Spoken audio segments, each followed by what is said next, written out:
अभी थोड़ी देर पहले खबर आई कि राहुल गांधी जी को लोकसभा की सदस्यता से बर्खास्त कर दिया गया है। जिस तरह से उन्हें उस मानहानि केस में फंसाया गया, मैक्सिमम सज़ा दी गई और 24 घंटे के अंदर उनकी लोकसभा की सदस्यता बर्खास्त कर दी गई, ये हमारे देश के लिए बहुत चिंता का विषय है। हम जुडिशरी का सम्मान करते हैं,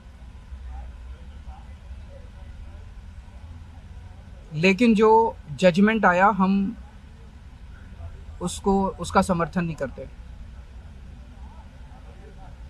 जिस तरह से उनकी सदस्यता बर्खास्त की गई है वो एक कायराना हरकत है, वो एक डरी हुई सरकार की निशानी है। लेकिन देश के लिए पूरा आजकल देश के अंदर जो चल रहा है वो देश के लिए बहुत खतरनाक है। पूरे देश से ये एक ऐसा माहौल बनाना चाहते हैं कि देश में बस एक ही पार्टी बचे, वन नेशन वन पार्टी, और सारी पार्टियों को ख़त्म कर दिया जाए। ये एक ऐसा माहौल बनाना चाहते हैं कि एक ही नेता बचे, वन नेशन वन लीडर, बाकी सारे लीडर्स को ख़त्म कर दिया जाए। इसी को तो तानाशाही कहते हैं, इसी को तो डिक्टेटरशिप कहते हैं। पूरा देश ये देख रहा है। मैं देशवासियों से अपील करना चाहता हूं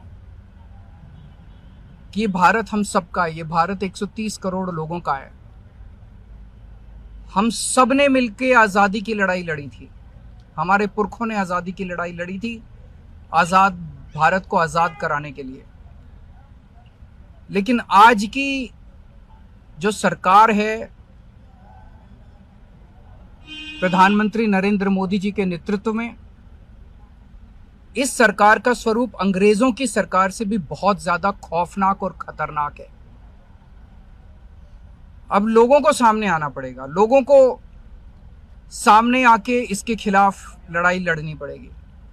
अगर हमने भारत को बचाना है तो 130 करोड़ लोगों को एक साथ इकट्ठे होके इस लड़ाई में शामिल होना पड़ेगा। सरकार किसी की बने, कल को सरकार चाहे इसकी बने चाहे उसकी बने, इस पार्टी की बने उस पार्टी की बने, वो ज़रूरी नहीं है।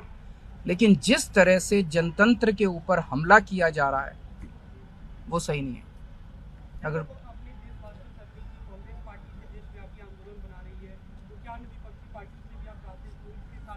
पार्टियां इंपॉर्टेंट नहीं है, मैंने कहा लोग इंपॉर्टेंट हैं।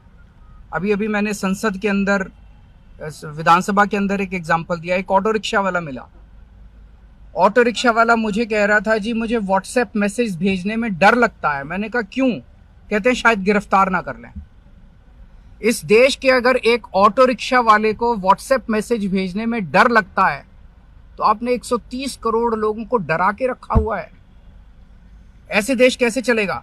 डर डर के लोग कैसे जिएंगे? और क्यों डर डर के जिए? हम, हमारा देश है, हम आजाद भारत के आजाद नागरिक हैं, हम क्यों डर डर के जिए? पूरे देश को व्यापारी डरा हुआ है, किसान डरा हुआ है, मजदूर डरा हुआ है, नेता डरे हुए हैं, सब लोगों को डरा के रखा है। जुडिशरी डरी हुई है, जज डरे हुए हैं, मीडिया वाले डरे हुए हैं, सबको धमकाते हैं ये लोग, सबको ईडी और सीबीआई और इनकम टैक्स की धमकी देते हैं लोग। सर, इससे पहले हमने देखा कि आप लोगों के कांग्रेस के साथ रिश्ते काफी खराब रहे, लेकिन आज 14 वो इम्पोर्टेंट नहीं है।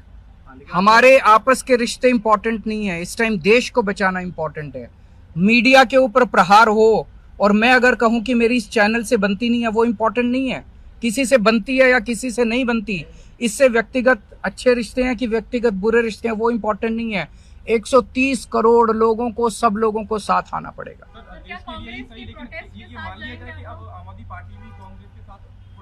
सारे लोगों को साथ आना पड़ेगा। ये लड़ाई राहुल गांधी की लड़ाई नहीं है, ये लड़ाई कांग्रेस की लड़ाई नहीं है, ये लड़ाई इस देश को बचाने की लड़ाई है। एक तानाशाह से, एक कम पढ़े लिखे व्यक्ति से, एक अहंकारी व्यक्ति से इस देश को बचाने की लड़ाई है। Thank you.